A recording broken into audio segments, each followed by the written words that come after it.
নমস্কার বন্ধুরা, আমার ছেলেরা কদিন ধরে বায়না করছে শীত চলে যাচ্ছে দুধের পিঠা খাবে। তো সেই দুধের পিঠা হতে হবে একদম নরম তুলতুলে। তো নরম তুলতুলে দুধের পিঠা কিভাবে বানাতে হয় সেটাই আমি আজকে আপনাদের করে দেখাবো। তো দুধের পিঠা বানাবার জন্য একটা গামলায় নিয়ে নিচ্ছি 1.5 বাটি আতপ চাল। আমি কিন্তু এখানে গোবিন্দভোগ চালটা ব্যবহার করছি, আপনারা চাইলে কিন্তু নর্মাল যে আতপ চাল হয় সেটা দিয়েও করতে পারেন। তবে গোবিন্দভোগ চাল দিয়ে যদি এই পিঠাগুলো করা যায়, পিঠাগুলো খেতে খুবই সুস্বাদু হয়, আবার পিঠার মধ্যে খুবই সুন্দর একটা ঘ্রাণ হয়। তারপর দিয়ে দিলাম 1/2 বাটি সেদ্ধ চাল। এবারে এই চালগুলোর মধ্যে জল দিয়ে খুব ভালো করে এই চালগুলো ধুয়ে নিতে হবে। দেখুন চালগুলো কিন্তু আমি খুব ভালো করে ধুয়ে নিয়েছি। এবারে চালের মধ্যে জল দিয়ে 3 থেকে 4 ঘন্টার জন্য ভিজিয়ে রাখতে হবে। তো 3-4 ঘন্টা কিন্তু এই চালগুলো আমি ভিজিয়ে রেখেছিলাম, আর দেখুন চালগুলো কিন্তু ফুলে ফুলে ডবল হয়ে গেছে। এখন আমি এখান থেকে অল্প অল্প করে চাল নিয়ে একটা মিক্সিং জারে দিয়ে খুব ভালো করে বেটে নেব। তবে বন্ধুরা বাটার সময় কিন্তু অবশ্যই এই চালের মধ্যে একটুখানি জল দিয়ে দিয়ে বাটতে হবে, আর বাটতে হবে কিন্তু একদম মিহি করে। দেখুন সবগুলো চাল কিন্তু আমি মিক্সিতে খুব ভালো করে বেটে নিয়েছি। এখন আমি এর মধ্যে দিয়ে দিচ্ছি স্বাদ মতো নুন। এবারে নুনের সঙ্গে এই ব্যাটারটা খুব ভালো করে মিশিয়ে নিতে হবে। তাই বন্ধুরা দেখতেই পাচ্ছেন ব্যাটারটা কিন্তু অনেকটা ঘন আছে, এত ঘন রাখা যাবে না। তার জন্য আমি এর মধ্যে দিয়ে দিচ্ছি কুসুম কুসুম গরম জল। তারপর এই জলের সঙ্গে এই ব্যাটারটা আবারও খুব ভালো করে মিশিয়ে নিতে হবে। দেখুন জলের সঙ্গে এই ব্যাটারটা কিন্তু আমি খুব ভালো করে মিশিয়ে নিয়েছি। দেখতেই পাচ্ছেন বন্ধুরা এই ব্যাটারটা কেমন করে করতে হবে, ঠিক এরকম, একদম ঘনও না আবার একদম পাতলাও না, ঠিক এরকম একটা ব্যাটার আমাদের তৈরি করে নিতে হবে। এখন আমি পিঠাগুলো ভেজে নেব। তার জন্য দেখতে পাচ্ছেন একটা মাটির খোলা গরম করতে দিয়েছি। খোলাটা যখন ভালো করে গরম হয়ে যাবে তখন এই পিঠার ব্যাটারটা দিতে হবে। তাও বন্ধুরা আপনারা বুঝবেন কেমন করে এই পিঠার খোলাটা একদম ঠিকঠাকভাবে গরম হয়েছে।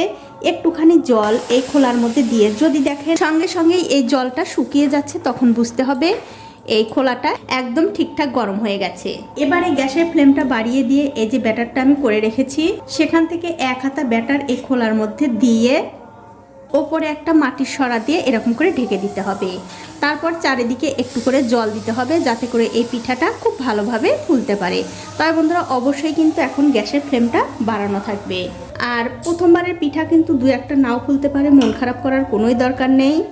এখন আমি 3 থেকে 4 মিনিট অপেক্ষা করব এই পিঠাটা হওয়ার জন্য। তো 3-4 মিনিট পর ওপর থেকে ঢাকাটা তুলে নিচ্ছি, আর দেখুন পিঠাটা কিন্তু কত সুন্দরভাবে ফুলেছে। প্রথমবারের পিঠাই কিন্তু কত সুন্দরভাবে ফুলে উঠেছে। তাই বন্ধুরা আপনাদের কিন্তু আগেই বলে দিয়েছি প্রথমবারের পিঠা 2-1টা নাও ফুলতে পারে, মন খারাপ করার কোনো দরকার নেই। এটা আমি রেখে দিচ্ছি। এরপরের যে পিঠাগুলো আপনারা ভাজবেন সেই পিঠাগুলো কিন্তু অবশ্যই দেখবেন খুব ভালোভাবে ফুলে উঠেছে। আর যতক্ষণ আপনারা এই পিঠা ভাজবেন ততক্ষণ কিন্তু গ্যাসের ফ্লেমটা বাড়ানোই থাকবে। আমি আবারও কিছুক্ষণ অপেক্ষা করব এই পিঠাটাও হওয়ার জন্য।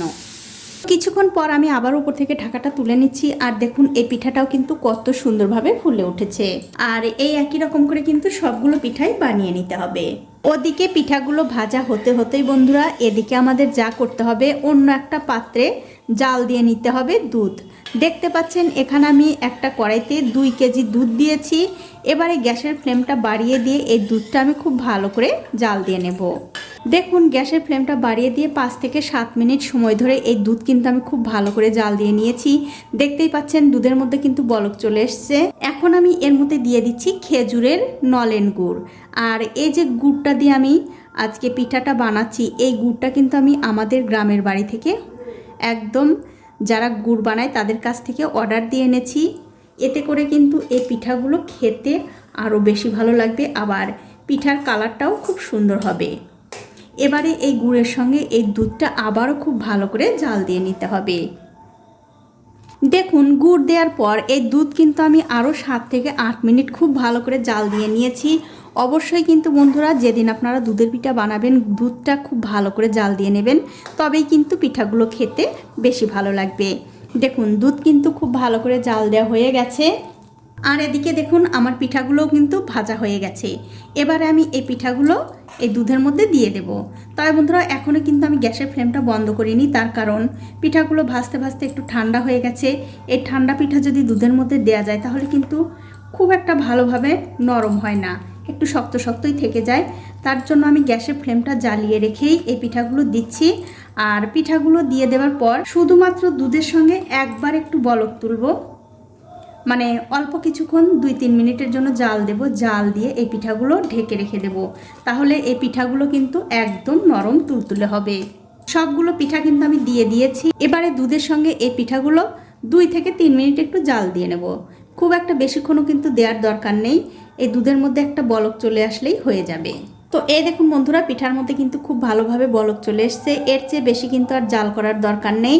এখন আমি গ্যাসের ফ্লেমটা বন্ধ করে দিয়ে একটা ঢাকা দিয়ে এই পিঠাগুলো কিছুক্ষণ রেখে দেব। এতে করে এই পিঠাগুলো আরও নরম তুলতুলে হবে। তো এই দেখুন বন্ধুরা, এই পিঠাগুলো আপনাদের আধ ঘন্টা পরে দেখাচ্ছি। এতে করে কিন্তু এই পিঠাগুলো একটুখানি ঠান্ডা হয়ে গেছে। এই পিঠাগুলো কিন্তু গরম গরম যেমন তেমন, বাসি হলেই কিন্তু খেতে আরও বেশি ভালো লাগে। এখন আপনাদের 2-1টা পিঠা আমি অন্য একটা প্লেটেও তুলে দেখাচ্ছি। দেখুন কতটা সুন্দর হয়েছে। এখনই কিন্তু কত সুন্দর একদম নরম তুলতুলে হয়েছে। আর বাসি হলে তো বন্ধুরা কথাই নেই। তো বন্ধুরা, আপনারা কিন্তু অবশ্যই শীত ফুরিয়ে যাওয়ার আগে এই পিঠা আরও একবার বানিয়ে খেতে পারেন। এখন আমি আপনাদের এই পিঠাটা একটু ভেঙেও দেখাচ্ছি কতটা সুন্দর হয়েছে। একদম কিন্তু নরম তুলতুলে, আপনারা দেখেই বুঝতে পারছেন। আর মুখে দেওয়ার সঙ্গে সঙ্গেই কিন্তু মিলিয়ে যাবে। তো বন্ধুরা, আমার এই পিঠার রেসিপিটা আজকে আপনাদের কেমন লেগেছে? যদি ভালো লেগেই থাকে অবশ্যই একটা লাইক, কমেন্ট আর শেয়ার করতে ভুলবেন না।